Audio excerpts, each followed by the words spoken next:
Hey guys, Sean here. Welcome to the F1 Word into a roundup of day one of the second pre-season test in Barcelona. Now, after a difficult and frustrating first test last week, which left some teams with a hell of a lot of work to do, everyone was hoping for a lot more relevant running. And with the weather conditions almost, I guess you could say the polar opposite of last week, we certainly saw a lot more track action. Let's start off, as we always do in these roundups, by taking a look at the fastest time set and the total laps completed. It was Sebastian Vettel then who finished the day fastest of all, 2/10 quicker than Valtteri Bottas in the Mercedes, and completed a total of 168 laps, with Bottas completing 86 laps in the morning session. Despite limited running in the afternoon, Max Verstappen still managed a total of 127 laps and was just 3/10 off the fastest time. Okay, it's testing, we can't take too much notice of the times, but that looks very close between the top three. Lewis Hamilton ran in the afternoon with 88 laps. He was just a couple of tenths further back on Verstappen.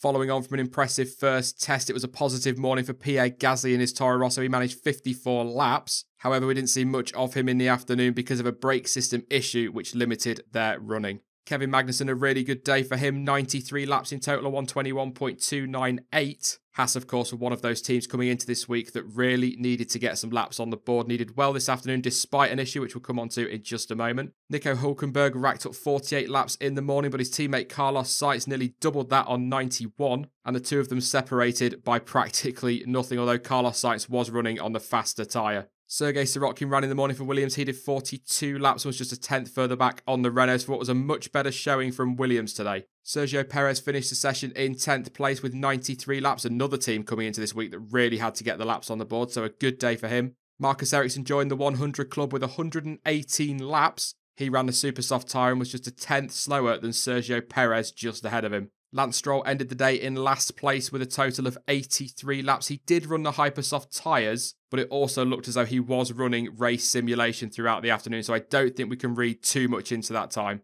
And as you can see there, Stoffel Van Dorn ended the day second from last with just 38 laps on the board. And that is probably the day's biggest talking point, and so that is where we will start. So it was yet another thoroughly miserable day for McLaren as technical issues have struck again in testing. During the morning session, Stoffel Van Dorn broke down twice, once on track, which brought out the red flag, with the team later confirming that there were battery issues which caused an electrical shutdown and a loss of data. The team did, however, get the issue fixed just before lunch, which allowed the Belgian to get a couple of laps in just before the end of the morning session. The afternoon session did look initially as though it was going to be much better for the team, and they managed a solid 37 laps before the car stopped on track again and ended the team's running for the day. It is so frustrating because this was supposed to be the year that McLaren bounced back, but at the moment they look as though they're going into the season on the back foot. Yeah, okay, it's early days and there are still 3 days left of the second test, but there will still be some serious concerns starting to mount within the team. And one thing is for sure, they cannot afford any more issues for the rest of this week. Let's hope they can turn this around.